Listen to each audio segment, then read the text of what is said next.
булінг это ж таксама частка гвалту. Ад пачатку ты буліш, потым цябе буляць, а потым зноў ты буліш. Так, паставіць бабу на месца гэта да. І біў мяне кулаком у плячо. Сама дура вінавата. Калі мне нейкі хлопчык падабаецца, мне яго за якое месца дзёрнуць? Гэта ненармальна.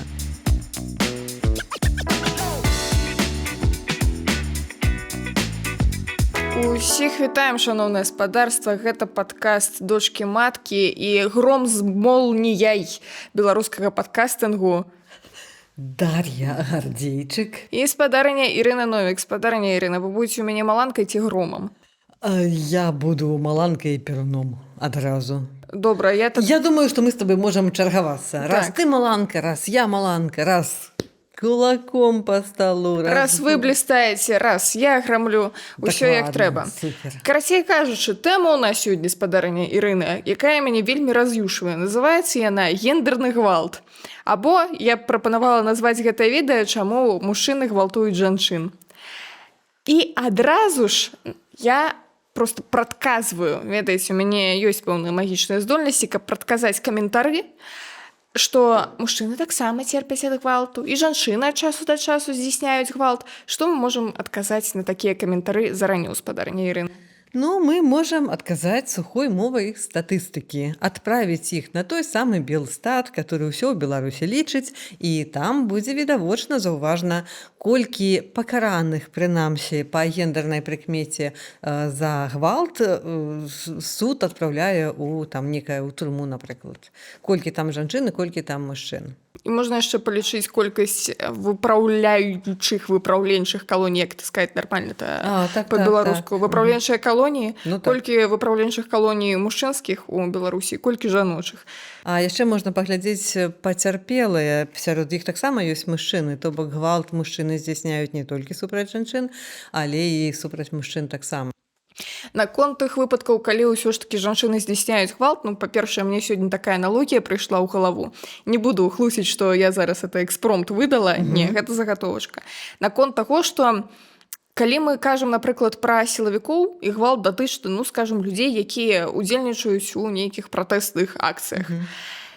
Канешне, напэўна, здараюцца такія выпадкі, калі пратэстоўцы здзяйсняюць гвалт датычна паліцэйскіх ці міліцыянтаў ці кагосьці. Але гэта такія нейкія мізерныя адсоткі, па-першае. Па-другое, уявіце сабе людзі, якія звычайна выходзяць на пратэсты без зброі, супраць людзей у касках, бранекамізэльках і якія прайшлі спецыяльную падрыхтоўку, а тут, значыць, людзі кідаюцца пластыкавым кубышкам ці чымсьці. Як думаеце, на чым баку будзе перавага? Таму, калі мы кажам сапраўды пра абсалютную большасць выпадкаў, то гэта мужчыны, аўтары гвалту, а жанчыны або тыя, хто перажываюць гвалт, або тыя, хто бароняцца ад гэтага гвалту. І тут яшчэ трэба ўзгадаць, што вось калі ўж казаць пра ўсе гэтыя выпраўленчыя калоніі, што вялікая колькасць жанчын, якія знаходзяцца ў месцах зняволення, яны сядзяць за тое, што здзейснілі замах на жыццё ці забілі сваіх партнёраў, якія доўгі-доўгі час здзейснялі гвалт датычна іх.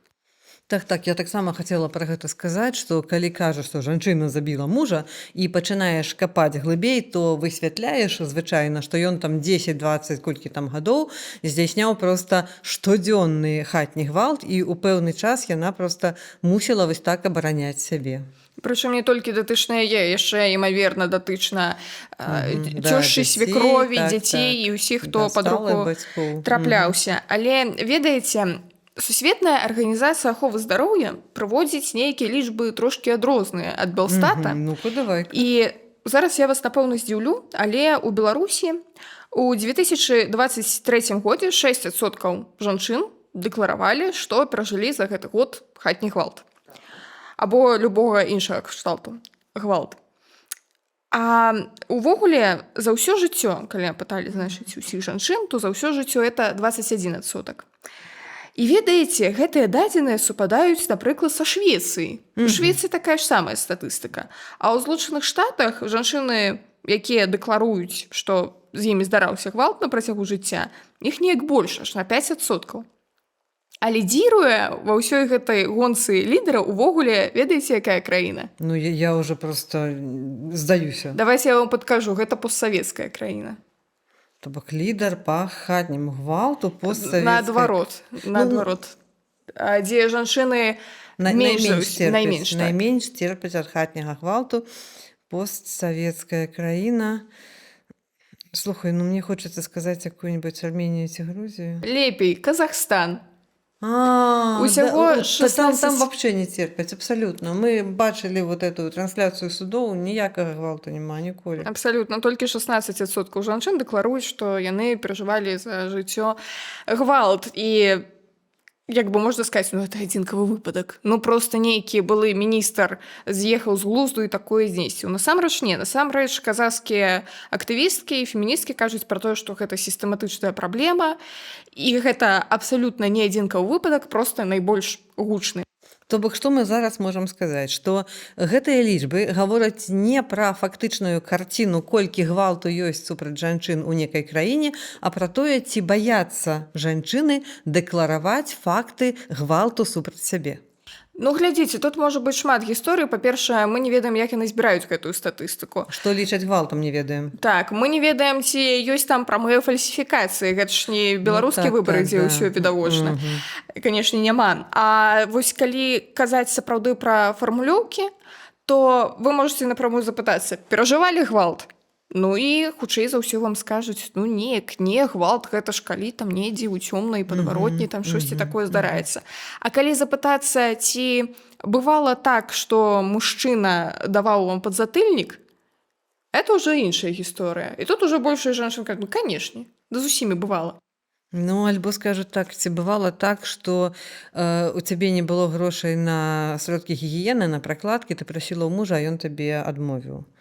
Эканамічны гвалт таксама гвалт, яго ніхто не адмяняў. І псіхалагічны гвалт таксама Так, гвалт. так. А тут зусім вуздзенькая такая дорожка і слізкая, таму што незразумела, у які момант скончваецца проста у іх дрэнныя стасункі, і вось яны, значыць, сварацца паміж сабой, і калі ўжо сапраўды пачынаецца вось гэты псіхалагічны гвалт, я на гэта адказваю такім чынам. Якая розніца паміж збіццём і бойкай? Бойка гэта калі абодва б'юцца, а збіццё гэта калі адзін ляжыць, а яго ці яе пінаюць нагамі. Вось тое ж самае з гвалтам. Калі вы разумееце, што ваш партнёр ці партнёрка, можа, так здарылася, можа датычна вас ужываць усякія абразы, павышаць голас, крычаць, вас пужаць, а вы не можаце? Это вот дура, сам дурак. Вось калі ты не можаш сказаць сам дурак, таму што ты апасаешся за сваё жыццё хутчэй за ўсё, то гэта гісторыя з гвалтам. Ну, я з табой згаджуся, і нават больш, калі цябе проста не заўважаюць, калі ігнаруюць твае нейкія патрэбы, калі не адказваюць наўпрост на наўпроставыя запыты ці пытанні, гэта таксама гвалт. І я думаю, што калі з такога пункту гледжання запытаць у жанчын, ці перажывалі яны гвалт дома, то я баюся, што будзе блізкі да 100% адказ станоўчы. Насамрэч, калісьці, некалькі год таму, яшчэ ў грудні, я хадзіла на групавую псіхатэрапію, дзе ў групе было, не памятаю дакладна, напрыклад, 6 дзяўчын, плюс-мінус майго ўзроста, і 3 хлопцы. І неяк зайшла размова пра сексуалізаваны гвалт, і аказалася, што у кожнай дзяўчыны ёсць нейкая гісторыя з гэтым звязаная, і хлопцы сидзелі такія, да, абалдзець, спачуваем.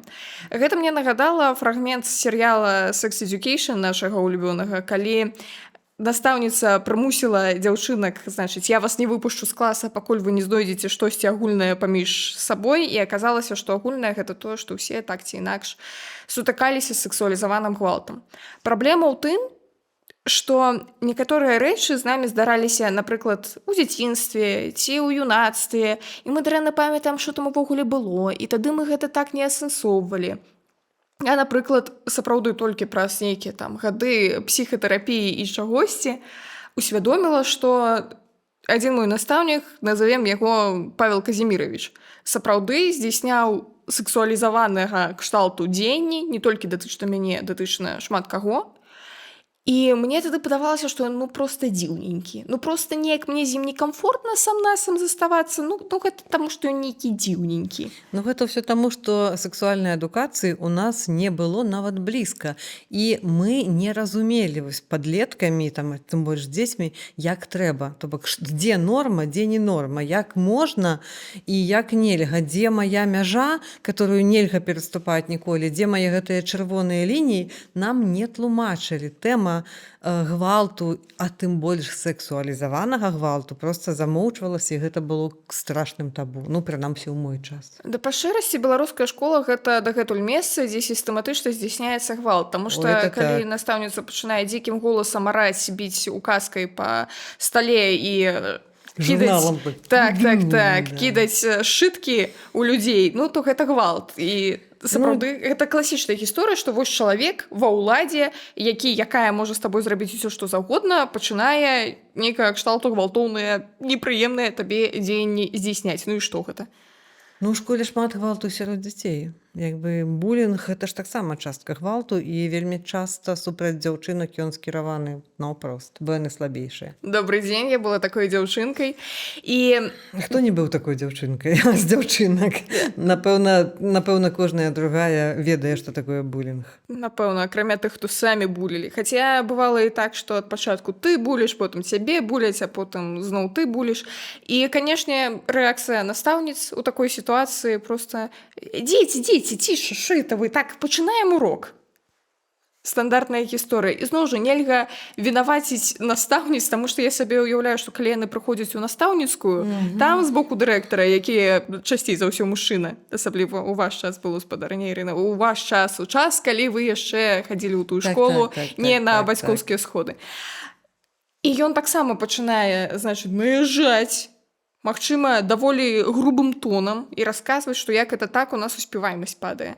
Альбо сказаць, што вы не можете справіцца, што вы тут прыйшлі скардзіцца, вы настаўніца, вы там тое-сёе. Дакажыце, там яшчэ што-небудзь. Или што вы тут бабу сабе гістэрычную строіце, а вы спецыяліст, вы тут прыйшлі плакаць, ідзіце вон адсюль, разбірайцеся самі. Таксама магло быць цалкам. Спадарня Ірына, скажыце, калі ласка, вось зразумела, што гэта табу ў грамадстве, гэта не абмяркоўвалі ў шырокіх колах. І дагэтуль гэта табуяваная тэма.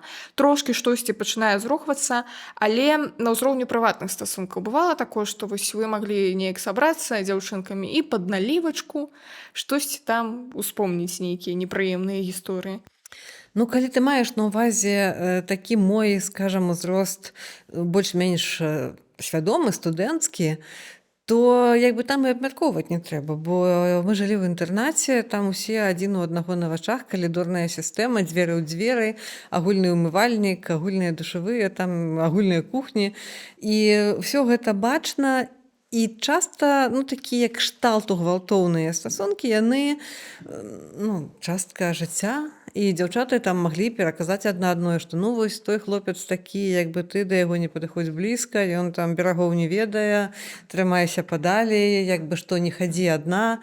Маглі такое перадаваць, конечно, бо такое салідарнасць жаночая все-таки была ў пэўным сэнсе. А калі ўзгадваць пра дзяцінства, частку якога я правяла ў вёсцы, то гвалт быў настолькі арганічнай часткай жыцця, што пра гэта нават і гаварыць не трэба было. То бок я сваімі вачамі мільён разоў бачыла, як там суседка ўцякала ад мужа праз вакно, бо ён там проста крычаў, нешта кідаўся крэсламі і гэтак далей. Вельмі часта бачыла, як адна суседка з дзецьмі да другой прасілася: можна я перасяжу, пакуль мой засне. Там у тыя дні, калі была зарплата, гэта проста нейкія такі плач Яраслаўны на ўсю вёску таксама часта было. Я гэта бачыла. І і ўсе гэта бачылі. І нейкіх слоў кшталту гвалт, такога не было. Маглі там сказаць: о, ты зноў там прыляцела, о, ты зноў гэты там напіўся, і зноў ганяе па вёсцы. Вот.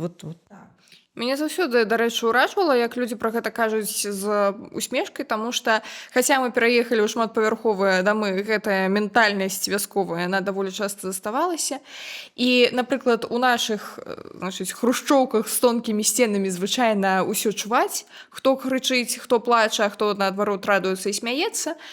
І я памятаю пра аднаго нашага суседа, які проста можна было кожнае слова пачуць, што ён там крычыць на сваю жонку і на сваю дачку. Проста ўсе казалі: «Ой, Колька, зноў разышоўся, глядзіце, зноў разбушаваўся Колька». І я думаю, вот вам смешна, а ў нас нейкая велізарная колькасць супрацоўнікаў міліцыі яшчэ жылі. У пад'ездзе, я думаю, вот вы замест таго, каб смяяцца, цёця Ларыса, вы б тузанулі свайго мужа, каб ён пайшоў там разабраўся, што это адбываецца. Не, муж не на працу, у яго адпачынак, прабачце. Ну так, вось гэта нібыта трэба, каб нехта паскардзіўся. Але вось як я памятаю з дзяцінства, то скардзіцца, бывалі такія выпадкі, што ў вёсцы казалі: от там тая на мужа паскардзілася там ці выклікала участковага. І потым з яе ўся вёска ржала, таму што прызначылі там разабралі на там нейкім сабранні у калектыве працоўным, прызначылі потым штраф, і ну яна сама, як смяяліся ў вёсцы, як дура без падарка засталася, таму што як бы гэтых вось грошай, которых ён і так мала прыносіць, што не прапіў, то яшчэ і палавіну этой прэміі яго пазбавілі за амаральныя паводзіны. Ну таму вось проста сітуацыя была такой, што жанчын прымушалі маўчаць. Яшчэ, імаверна, яна сама гэта штрафе выплаціць таксама. Напэўна, Вельмі распаўсюджаныя сітуацыі. На жаль, яна распаўсюджаная дагэтуль. Тое, што расказвала Вольга Гарбунова ў сваіх інтэрв'ю шматлікіх і проста на нейкіх паўфармальных сустрэчах. Гэта вельмі распаўсюджаная гісторыя ў Беларусі, калі жанчына выклікае міліцыю, што адміністратыўка, штраф, хто выплачвае штраф? Ну, канешне, жонка. Таму што агульны бюджэт. А муж нічога не зарабляе. Добрый дзень. Вось, і каб не прыйшлі гэтыя судовыя выканаўцы і не пісалі тэлевізар, то лепей заплаціць той штраф. Сапраўды, так, я памятаю, шмат было такіх гісторый. Даволі часта яны ішлі ў звязцы з алкаголем, хаця ёсць і людзі, якія не спажываюць алкаголь і ўсё яшчэ здзяйсняюць гвалт, таму што, як я кажу, гэта звязана не з нейкімі псіхічнага кшталту захворваннямі, залежнасцямі, асаблівымі станамі. Гэта больш звязана з мужчынскай гендернай сацыялізацыяй, усведамленнем таго, што так можна. Так, паставіць бабу на месца, гэта да. Это прям вот, мне здаецца, іх этому вучаць, як толькі яны пачынаюць збірацца ў кампаніі, вы што-небудзь такое, што там ты мужик или не мужик, вось, і гэта трэба даказаць менавіта чамусьці вось на праніжэнні жанчыны. Ну, я не ведаю, як там гэта адбываецца, але вельмі шмат хлопчыкаў у падлеткавым ужо веку нешта маюць такое ў галаве. Я гэта таксама заўважала па нашым класе, што нейкі пэўны момант быццам бы ўсе разам гуляліся, ўсё было нармальна, і тут раптам недзе ў пубертаце пачынаецца: ты там, дзяўчынка, я тут з табой не буду, бо ты дзяўчынка, я з табой, значыць, это на адном полі разам крэсцікі-нолікі чарціць не сяду. Ты здзіўляешся, што здарылася, а потым думаеш, ну сапраўды лепей штосьці ад цябе падалей трымацца. Я памятаю, быў у нас у школе такі Лёха з паралельнага класа. Кожны раз, калі ён мяне бачыў, ён говорил: «Здарова, гардзейчык», і біў мяне кулаком у плячо. Значыць, я хадзіла з сінякамі увесь час, і гэта было ніяк не патлумачыць. Проста ён мяне біў кожны раз, калі мяне бачыў, таму што мог сабе дазволіць. Зноў жа, я за ім не бегала, тому што, ну што, ён ударыць і пойдзе сабе там пабяжыць, што я за ім бегаць буду. Ён такое дабіваецца. Але ў нейкі момант ён настолькі мяне дастаў, што я проста пераўтварылася ў злосную котку, якой наступілі на хвост, і я палезла яму выцарапваць вочы. І тут, значыць, мяне схапіла мая сяброўка, хлопчык з нашага класа схапіў таго Лёху, і яны, значыць, трымалі мяне, потому што я такая: заб'ё! Як гэта раз'яронная сапраўды нейкая рысь. Вось. А Лёха той таксама, ён, па-першае, абалдзеў, а па-другое, я памятаю яго рэакцыю кшталту, што балдзела, у сэнсе, гэта я магу цябе біць, ты як, ты галавой паехала, што это такое, ты не можаш, алё. Вось. Ну, пасля гэтага ўсе гэтыя гвалтоўныя праявы спыніліся. І зноў жа, ніхто на гэта не звяртаў увагу. Пытанне, вось гэтыя ўсе дзяжурныя настаўніцы, так, якія па калідоры ходзяць і назіраюць, усё там нармальна. Дзе яны былі, што яны бачылі, не бачылі? Усё бачылі, канешне, проста заплюшчвалі вочы, не мая справа. Ну, можа, табе падабаецца, можа, ён так ухажвае за табой, можа, ён табе так увагу надае асобую. Як бы калі за косы дзяўчат цягаюць таксама, это не жартачкі, это ж, балюча вельмі, ну, але ж это ой, это он так, ты яму падабаешся, таму вось і палучай. Ну, а калі мне нейкі хлопчык падабаецца, мне яго за якое месца дзёрнуць? Хорошае пытанне, трэба зладзіць анкетаванне, апытаначку ў каментах да гэтага выпуску. Спадарства, пішыце, за якое месца трэба дзёрнуць чалавека, які вам спадабаўся. Я думаю, за хвост. Але для тых, у каго хваста няма, у мяне ёсць яшчэ некаторыя назіранні наконт таго, як мы у нашым ужо веку і ў нашым пакаленні пачалі дзяліцца гэтымі гісторыямі. Усё ж такі за кошт таго, што ў медыаполе неяк яно ўсё пачалося раскручвацца. Флэшмоб міту. Мне не падабаецца, што гэта называецца флэшмобам, таму што ў флэшмоба ёсць нейкае такое адценне кшталту, мы там патанчылі на камеру, гэта флэшмоб. Так. Ну, скажем так, у гэтай акцыі, назовем это акцыі міту, калі жанчыны дзяліліся гісторыямі гвалту, якія яны перажылі, і за кошт гэтага неяк мая інфармацыйная бурбалка стала больш адкрыта да гэтага ставіцца, і прынамсі паміж сабой мы, значыць, з дзяўчынкамі можам штосьці такое абмеркаваць, асабліва калі такой лірычны настрой, вечар, штосьці вінішка падвыпілі, ну і там пачынаем успамінаць нашых дзіўных былых і ўсякія вясёлыя падзеі з ранняга дзяцінства і да сучаснага часу. Мне здаецца, чаму раней не гаварылі пра гэта. Ну, па-першае, што гэта было амаль у ўсіх, і ўсе моўчкі спачувалі адна адной, а па-другое, сказаць некаму чужому пра тое, што ў цябе ў сям'і вось такое ладзіцца, ну, безумна сорамна, просто сорамна, страшна.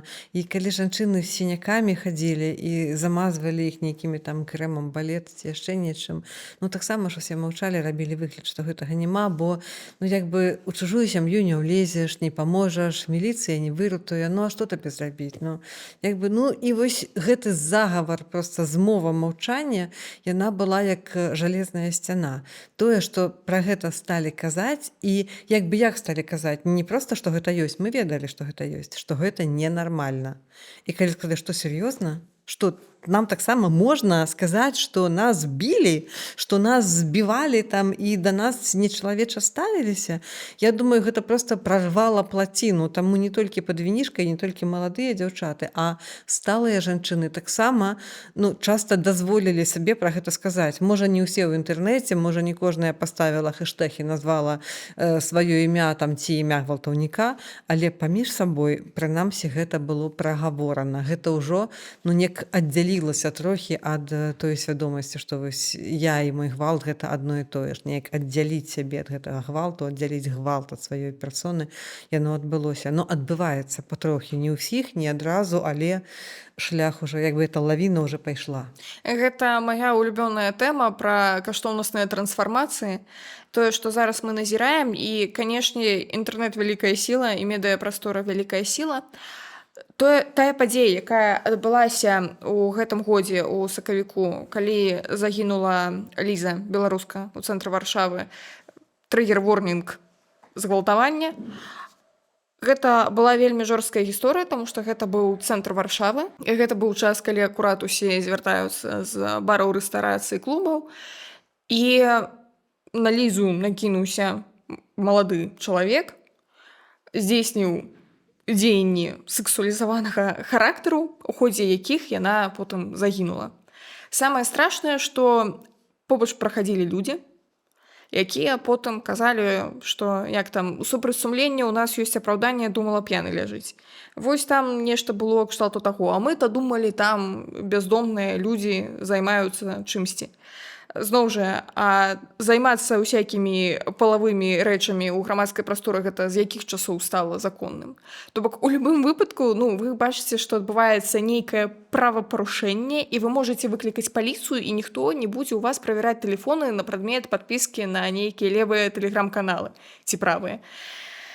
І людзі гэтым не карыстаюцца, таму што Я думаю, спрацоўвае вось гэты эфект, што калі ўсе думаюць, што хтосьці іншы выкліча паліцыю, то ў выніку не выклікае паліцыю, па-першае.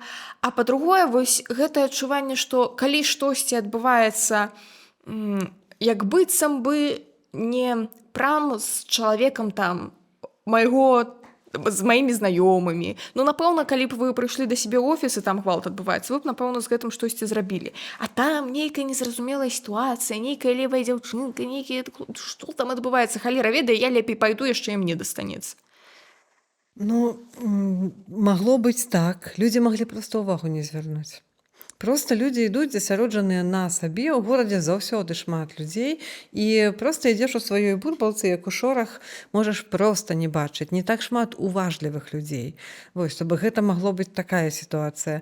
Ну, магло быць такое, што ну, хочацца быць как это вышэй за гэта, так не ўмешвацца, вось не кранацца там некага бруду, і таму людзі праходзяць.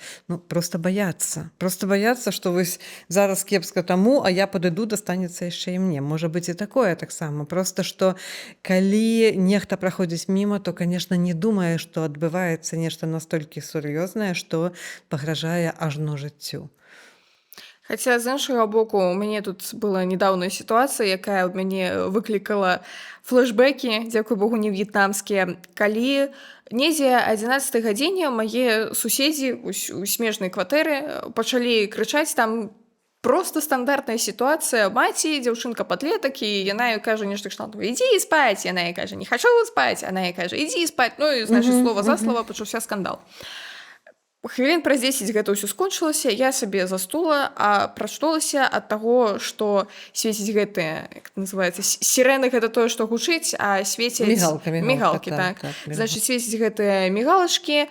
Я думаю, ну ладно, можа, хуткая там штосьці прыехала да кагосьці, зноў заснула, прачынаюся я ад груката ў дзверы. Мне спатрэбілася некалькі секунд, каб зразумець, што грукаюць не ў мае дзверы, а ў дзверы суседняй кватэры. Я сунулася ў вочка, там стаяць 2 паліцэйскія. Вось, дзякуй Богу, не ведаю, псіхатэрапіі і таму факту, што ў эміграцыі я ўжо не першы год, таму што гэта мяне напалохала, але толькі на некалькі секунд. Потым я зразумела, што адбылося, што хутчэй за ўсё хтосьці з суседзяў пачуў гэтыя крыкі і выклікалі паліцыю. Што цікава, мая суседка, відавочна, таксама ўжо заснула, таму што яна доўгі час не адкрывала, потым адкрыла, такая: «Дзень добры, coś ідзее, што адбываецца?» І значыць, гэтыя паліцэйскія кажуць: «А я ж стаю, як той шпіён пад дзвярыма». Яны кажуць: «Вось паступіў сігнал, што тут крычыць дзіцё, мы мусім прайсці ў кватэру праверыць». Значыць, яны прайшлі ў кватэру. Я уяўляю сабе рэакцыю дзяўчынкі, калі да яе ў пакоі зайшлі 2 міліцыянты кшталту: «Ага, вось не будзеш слухацца маму, ну то дзядзя паліцэйскі цябе забярэ». Ну, у выніку яны паглядзелі, што ўсё нармальна, і сышлі. То бок, у маім доме жывуць нераўнадушныя людзі, і сапраўды, вы не ведаеце, што канкрэтна там адбываецца, але лепей, ну, няхай тады спадары паліцэйскія прыйдуць праверыць, урэшце яны за гэта заробак атрымоўваюць. І з іншага боку, я думаю, чаму ж гэтых нераўнадушных людзей не было тады ў цэнтры Варшавы. Не пашчасціла. Не пашчасціла, так. Як бы такога, што кожны разумее, што трэба ў такіх выпадках звяртацца, ёсць да каго звярнуцца, ну, можа, гэтага проста няма ў грамадскай прасторы. Можа, яшчэ людзі не думаюць вось такімі катэгорыямі, гэта не за адзін дзень, напэўна, адбываецца. Дай Бог, каб гэта адбылося ў пэўны момант, і хэштэг, які запусціла, наколькі я памятаю, Наста Базар, баюся схлусіць, карацей, які запусцілі беларускі. Хопіць гвалціць. Кажуць, што гэта беларускі аналаг Me Too. Мне, канешне, гэта не падабаецца, таму што Me Too ўсё-такі быў выкліканы не такой падзеяй, як гэта здарылася з намі, але сапраўды на паверхню вылезла столькі гісторый, што стала трошкі страшна камунікаваць з людзьмі, пра якіх гэтыя гісторыі расказвалі. Таму што вось гэты момант, нават калі імёны не называлі, наша тусоўка, асабліва журналістка-актывісткая, настолькі вузкая, што ўсе ўсё разумеюць. І зноў жа, потым, калі я абмяркоўвала з маімі сяброўкамі-каляжанкамі, ёсць, напрыклад, адзін мужчына, пра якога ўсе ведаюць. Усе ведаюць, што ён здзейсняў дзеянні кшталту харасмента, што ў яго там 33 каханкі, з якімі ён таксама сябе паводзіў невядома як. Усе гэта ведаюць. Ніхто не называе яго імя, таму што гэта ўплывовы чалавек, па-першае.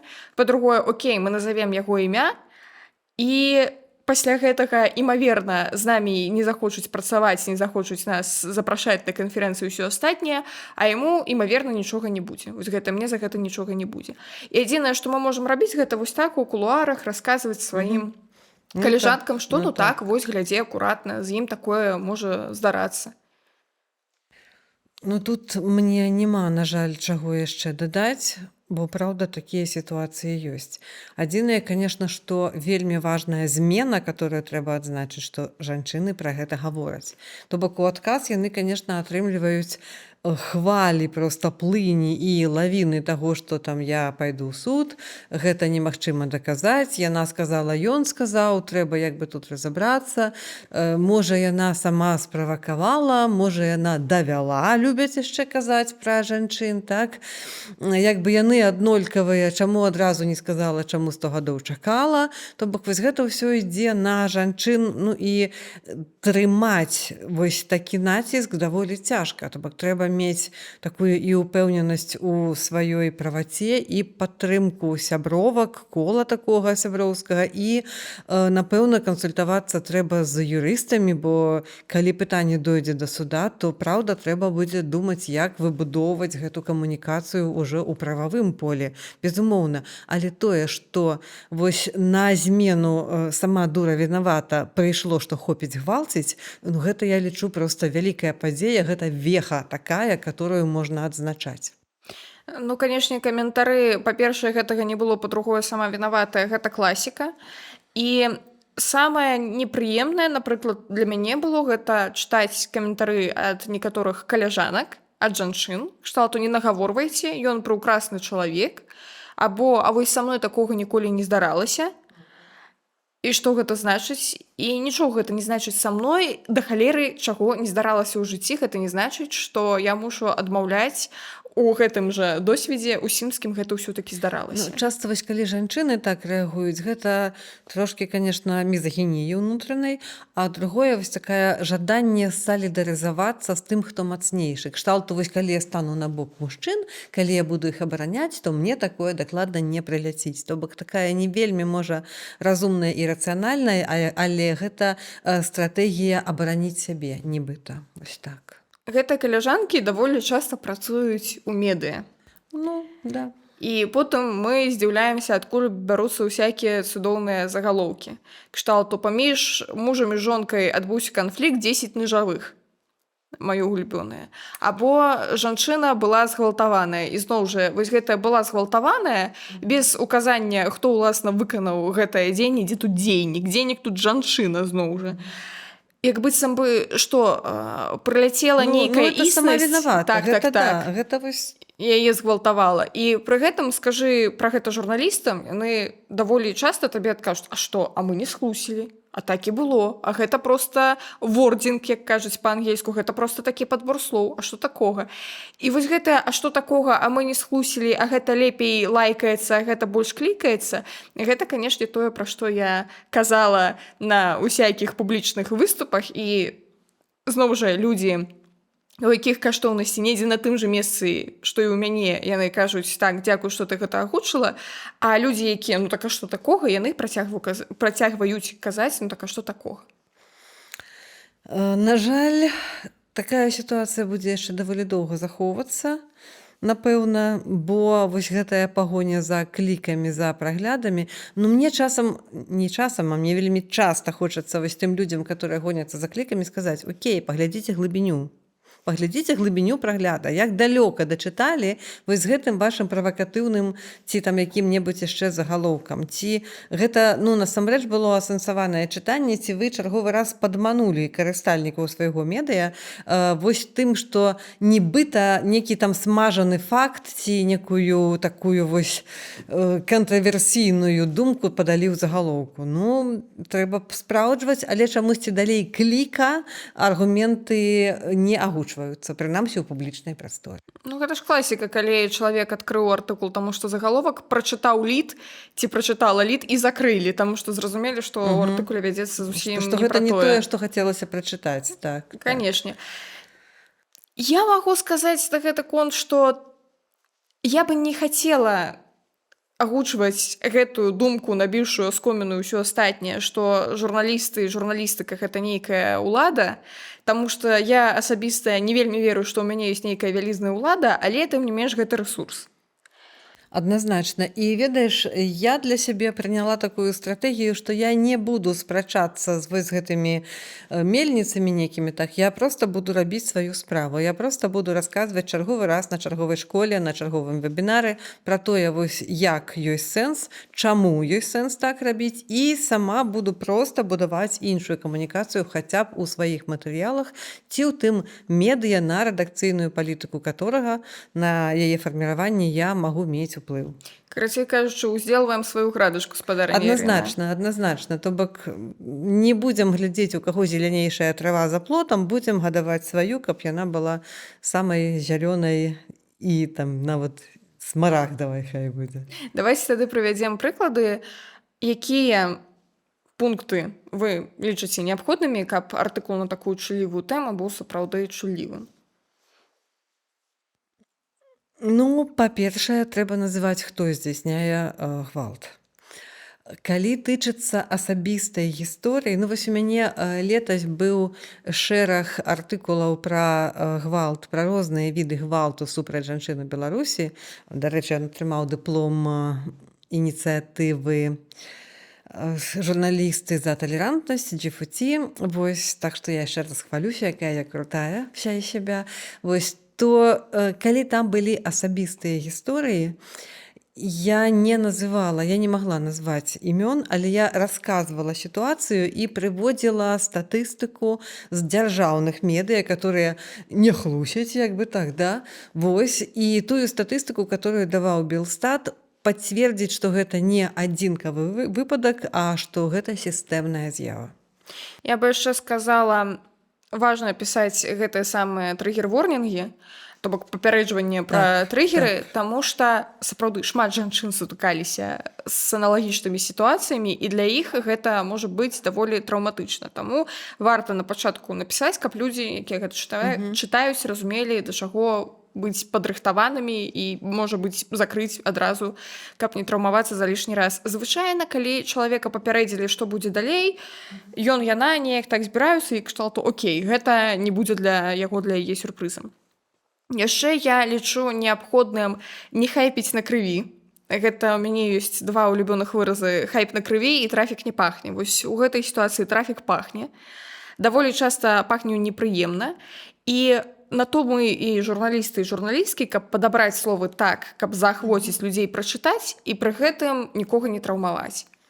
Так, вось спакойны такі вось роўны тон, ён вельмі дапамагае. Нават калі чалавека трыгернула, а ты не хайпіш у артыкуле, а пішаш, роўна, там, не ведаю, зразумелымі словамі, яснымі тэрмінамі, называеш, як бы раскладваеш, тлумачыш, паказваеш на прыкладах, то тады гэта дапамагае чалавеку усвядоміць, прыняць, асэнсаваць. Мне падаецца, яшчэ важна не ўжываць усякія весёлыя эфемізмы, як то прадстаўніца прыўкраснага пола, прадстаўнік моцнага пола. Гэта ўвогуле я б не ўжывала ніколі, а асабліва ў такіх артыкулах. Начныя бабачкі, так. Жрыцы любові і ўсяго астатняга гаспадарства. Давайце рэальна называць усё лацінскімі тэрмінамі, калі вам так будзе лягчэй. І сапраўды гэта нашмат больш адэкватна, на мой погляд. Глядзіце, спадарыня Ірына, акрамя медыа ёсць яшчэ нейкія фактары, якія могуць уплываць на гэтую самую статыстыку па гвалце. Слухай, медыа — это не самый моцны фактор, который уплывае на статыстыку, бо гвалціць не медыямі, гвалціць кулакамі. А тут я з вами могу паспрачацца, спадарыня Ірына. Добра, гвалціць не толькі медыямі, окей. Да, не толькі і не столькі. Слова гэта таксама зброя, я згодна. Канешне, вы ўбачылі тэлеканал СТВ? Не. Ніколі ў жыцці, а я перыядычна паглядаю, што там У мяне адбываецца. тэлевізора няма ўжо мільён гадоў. Ну, такі ў мяне няма. Давайте не будзем Окей, тут хлусіць, што добра, мы ніколі добра. ў Ютубе не глядзім СТВ не, дзяржаўныя ніколі. перадачы. Не, у нас Добра. ёсць больш трывалыя калегі, чым я на такое. А я яшчэ перыядычна заходжу на сайт савецкай Беларусі і чытаю артыкулы аднаго калумніста, які аднойчы умудрыўся напісаць артыкул, які на 50% складаецца з цытат майго артыкула, і пры гэтым ён ні разу не называе маё імя. Вось такі файны, немалады ўжо чалавек, але вельмі таленавіты. Карацей кажучы, што яшчэ, акрамя медыяў, уплывае, на што можа ўплываць грамадства, дзяржава, Божа даруй, грамадзянская супольнасць. Ніколі не разумею, што пад гэтым разумеецца грамадзянская супольнасць. Ну, напэўна, это скоп актывістаў, актывістак і ўсякіх ініцыятыў добрых і розных. Я думаю, што дзяржава, канешне, уплывае. І калі кажуць, што што гэты закон пра хатні гвалт, напрыклад, ён там яго прынялі ў нейкай краіне, а ўсё адно ён не працуе так, як трэба. Прыняты закон лепей, чым не прыняты закон. Зразумела, што трэба яшчэ навучаць людзей у сілавых структурах, каб яны разумелі, што з гэтым законам рабіць. Трэба інфармаваць людзей, але сам факт наяўнасці гэта ўжо геймчейнджер, гэта тое, што змяняе правілы гульні. Па-першае, па-другое, інфармаванне. Каб моя вялікая мара, каб у нас у паліклініках ля кабінета гінеколага ляжалі не гэтыя паперкі ад рускай праваслаўнай царквы, чаму аборт забойства, а нейкія інфармацыйныя буклеты кшталту, што такое гвалт, куды можна звярнуцца, калі што, і тэлефоны гарачай лініі.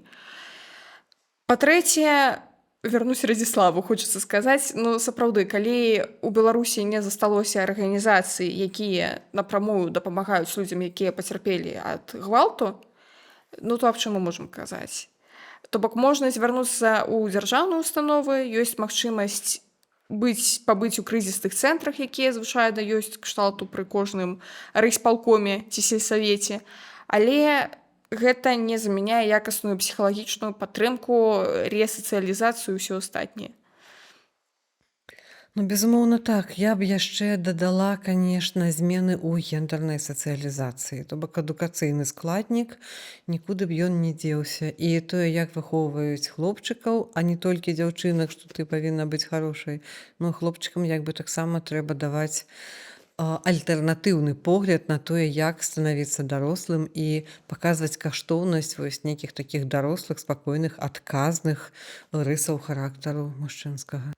Гэта я нават не ўяўляю, як унядрыць гэта кшталту ў дзіцячым садочку.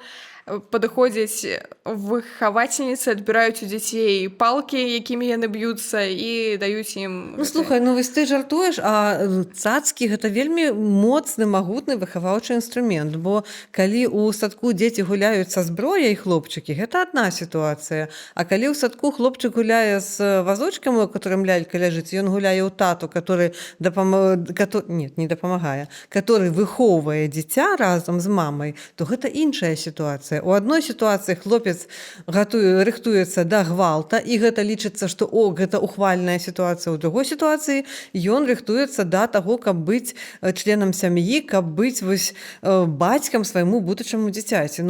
А гэта цацкі, гэта не цацкі. Гэта вось так ідзе гендерная сацыялізацыя, на которую мы зараз глядзім і жахаемся. А я вам расказвала, як у мяне ў дзіцячым садочку тэрарысты аджалі кухню. О, матка боска, не. Вось, гісторыя была наступная. Мы з маёй сяброўкай гуляліся ў кухню, ведаеце, вось, калі там пластыкавыя памідоры ляжаць. І, значыць, мы там нешта гатавалі, мы былі цалкам шчаслівыя, і тут падышоў наш, як назваць, аднагрупнік з аўтаматам і прымусіў нас сысці з кухні і захапіў кухню сам. Вось, мужчына захапіў кухню, гэта, канешне, гучыць весела, але нам тады было не да смеху. Вось табе і пластыкавы аўтамат. Дарэчы, гэты хлопец зараз жыве, наколькі я веду, у Польшчы, не вяртаецца ў Беларусь, каб у армію ісці. О, супер, натрымаўся аўтамата, да, хапіла. Вось, хаця б з такога пачынаць, хаця б не дзяліць вось ад пачатку на гэтыя блакітныя ружовыя, на машынкі-лялечкі, даць людзям нармальна жыць ад самага пачатку разам і адчуваць свайго там суседа-суседку чалавекам. Карацей кажучы, ніякіх машынак, лялечкаў, тычынак, песцікаў. Усім пораўну кожнаму па спасобнасцям, И ад чтоб никто кожнага па обиженный не магчымасці. ушел, да. Ну, давай, давай. Ну, мы договорились мы с тобой. Ну, Так, абсалютна. Ну, спадарня Ірына, мы ўсё левеем і левеем ад выпуска ў выпуск. Слухай, добра, я яшчэ адзін складнік важны, который ўплывае на гвалт, павінна зараз агучыць, гэта, конечно, алкаголь. Алкагалізацыя насельніцтва гэта просто жах, і я так думаю, што ну адсоткаў колькі там 70, на мой так вось просто поглядам ацаніць без всякіх апытанак гвалту хатняга, менавіта прычына ў тым, што ён адбываецца на п'яную галаву. І вось зараз я маю магчымасць назіраць у Літве, тут дзе проста забаронена пасля 8, здаецца, вечара прадаваць алкаголь. Проста. Вось проста такое валявое рашэнне дзяржавы. І ну і няма тых боек, няма тых гвалту, няма тых п'яных, няма тых малых з півам, которые цёгаюцца па раёну і там п'юць дзе-небудзь у дворыках ці на стадыёнах. Гэтага проста няма, яно знікла як з'ява. І я трошки памятаю, як гэта было ў Беларусі, калі, наглядзеўшыся на гэтыя нашыя заграніцы, МВД вырашыла таксама, што ну трэба ўвесці абмежаванне на продаж алкаголю, і вось пасля 8 вечара не будуць прадаваць. Колькі пратрымалася? Можа тыдзень, а можа і менш, бо нехта, хто ведае лепш, чым усе астатнія інстытуцыі ў дзяржаве, то ён сказаў, што нет, ну як жа так, а што ж будзе з нашай казной дзяржаўнай, гэта ж грошы і гэтак далей. І я ўжо не буду тут разважаць, што, канешне, было адменена гэтае рашэнне, канешне, у Беларусі п'юць кругласуткава да гэтага часу, і, канешне, гэта ізноў нараджае новы і новы гвалт. І мне хочацца сказаць, што дзяржава ў гэтым выпадку павяла сябе вось па-іуцкі, і гэтыя грошы, которые атрымліваюць за алкаголь, гэта тыя самыя 30 серебрянікаў, за которые прадаюць душу. І гэта моя цвёрдая пазіцыя. Я вам, спадарня Ірына, раскажу, што адбывалася ў Вялікай Браставіцы ў тыя дні, калі рашэннем ці савета дэпутатаў, ці раённага выканаўчага камітэта, як быццам ёсць нейкая розніца. Карацей, калі, значыць, прымалася рашэнне, што ў пятніцу вечара мы не прадаем алкаголь, таму што ў нас выпускныя дажынкі ці штосьці, як вырашалася гэтая праблема? Ну, па-першае, можна было дагаварыцца з прадаўшчыцай, каб яна Прабіла раніцай. Так, прабіла раніцай, гэта класічная гісторыя. Або можна было паехаць у Свіслацкі раён, у Белавежскую пушчу, дзе залежы самагона стратэгічныя, і можна было патруціцца неякасным алкаголем. Вось. Самае, што туды пшыкалі дихлофосам. Па этой народным рэцэптам, да. 2 пшыка ў бутэльку, каб лепш заразбірала, да. Я не хачу зараз пакрыўдзіць усіх самагоншчыкаў і самагоншчыц файнага горада Свіслачы і акрэснасцяў. Можа быць, у іх там чысты спірт. Да, мы тут слеза младенца, да, дакладна. Я не думала, што слёзы младзенца п'яняць. Можа быць, каб мужчыны пра гэта ведалі, былі больш адказнымі бацькамі. Вось, карацей кажучы, усе гэтыя праблемы вырашаюцца, але калі ў цябе, прынамсі, гэтага няма ў доступе, вось гісторыя пра мой раён, пра маю дзельніцу ў Варшаве, што насупраць майго дома быў проста ларочак для хлеба для малака. А потым там зрабіўся алкаголь 24. І колькасць людзей, побач з якімі мне страшнавата ўвечары праходзіць, узрасла шматкратна. Адсюль выснова: не трэба алкаголь прадаваць кругласотнева. Або, прынамсі, як там, not on my backyard, не ў маім двары. Тут я згодна. Я проста ўпэўнена, што гэта наўпроставая сувязь. Будзе менш алкаголю, будзе менш гвалту, будзе больш свядомасці. Ну, магчыма, таму нашая дзяржава і не хоча забараняць ці абмяжоўваць продаж алкаголю, каб, не дай жа ж Божа, не прасвятлелі мазгі ў большай часткі насельніцтва. Ну, я толькі так это магу сабе тлумачыць. Как это злая, агрэсіўна, бач, я ўжо нават разышлася ў мяне, аж мяне вот пачынае ўжо... Падсела на коня. Так. Я ўжо падсела на коня, і зараз это дайце мне эту шашку і на лінію агня, і я пайду ўжо там всіх мясіць у капусту. На лініі вогню. А як у песні «Акіян Эльзы». Дарэчы, вы ведалі, што гэта падсесці на коня, гэта наша беларуская як это, прымаўка, прыказка. Расейцы не разумеюць, што значыць падсесці на коня. Не разумеюць? Там мы патлумачым. Добра. А пакуль спадарыня Ірына не пачала тлумачыць усім расейцам і расіянкам, што значыць падсесці на коня, Да я найперш беларускам буду тлумачыць, бо мне яны даражэйшыя і важней данесці свой пункт гледжання да суайчыннікаў і суайчынніц. А каб спадарыня Ірына як мага больш эфектыўна даносіла свой пункт гледжання да суайчыннікаў і суайчынніц, зараз трэба падпісацца на гэты канал, націснуць на калакольчык, паставіць лайк і трэба напісаць у каментарах, што трэба Усё, што вы думаеце з гэтай нагоды. Абсалютна дакладна. І ці трэба забараняць у Беларусі прадаваць алкаголь пасля 8 гадзіны ці пасля там якой іншай. О, вось гэта выключыць дыскусіі, я А думаю. я думаю, мы такую апытанначку зладзім, праўда? Вось.